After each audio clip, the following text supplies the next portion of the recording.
बदतमीज बहू।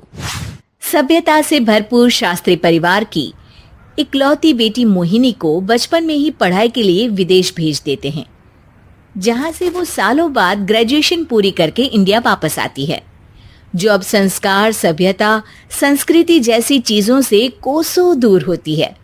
एक सुबह मोहिनी शॉर्ट ड्रेस पहने, कानों में हेडफोन लगाए जोर जोर से इंग्लिश गाने गाती हुई घर में घूम रही होती है। सुबह सुबह भगवान का नाम लेते हैं, राक्षसों की तरह चिल्लाते नहीं। पॉप्स, आपको अच्छे गाने की बिल्कुल समझ नहीं है, सो ठीक है, चिल पिल।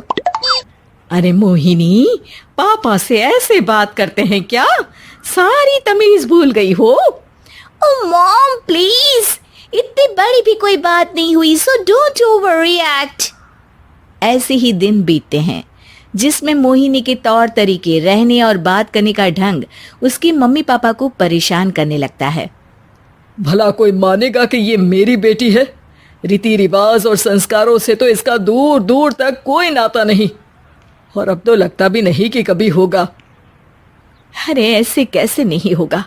लड़कियां सारे नखरे अपने माँ बाप को ही दिखाती है।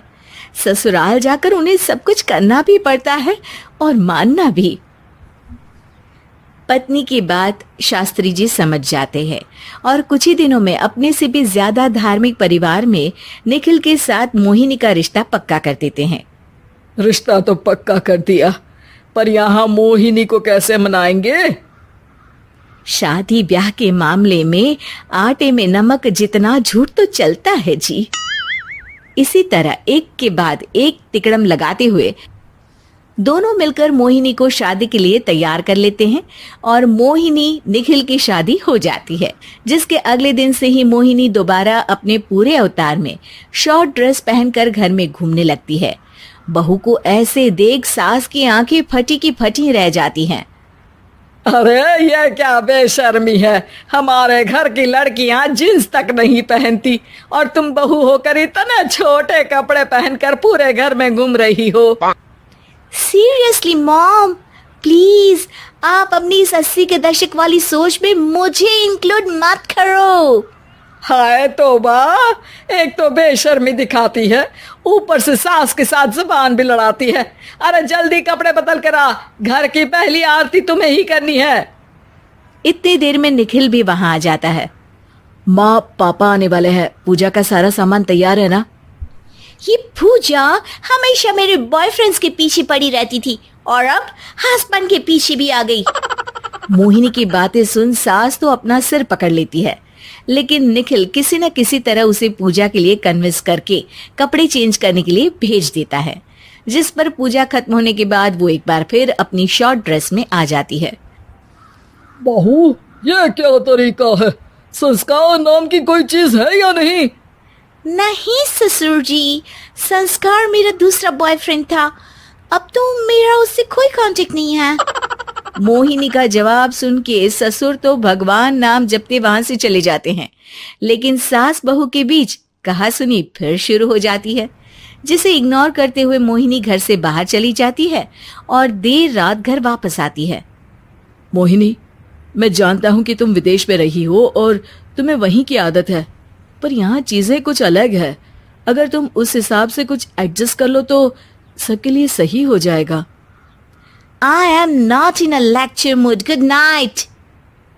अगली सुबह मोहिनी देर से उठकर एक बार फिर उसी तरह सबके सामने आती है, जिस पर उसकी सास कुछ बोले उससे पहले ही मोहिनी की दोस्त मोनिका और रेचल वहां आ जाती हैं।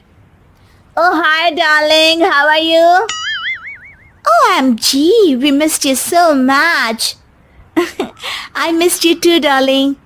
राम राम, इन्होंने तो तुमसे भी छोटे कपड़े पहने हैं। अरे तुम लोगों के अंदर कोई शर्म लिहाज बाकी भी है या सब बेच खाई? मोहिनी, तुम्हारी मेड कुछ ज्यादा नहीं बोलती? इस पर मोहिनी की दोस्त उसकी सास का मजाक बनाने लगती है, जिसे सुन निखिल उन्हें जवाब देते हुए कड़वे शब्द सुना देता है और वो सुन के वो दोनों तो मुंह बनाए वहां से चली जाती है, लेकिन गुस्से से लाल मोहिनी वहीं खड़ी निखिल को घूरती रहती है। घूर क्या रही हो?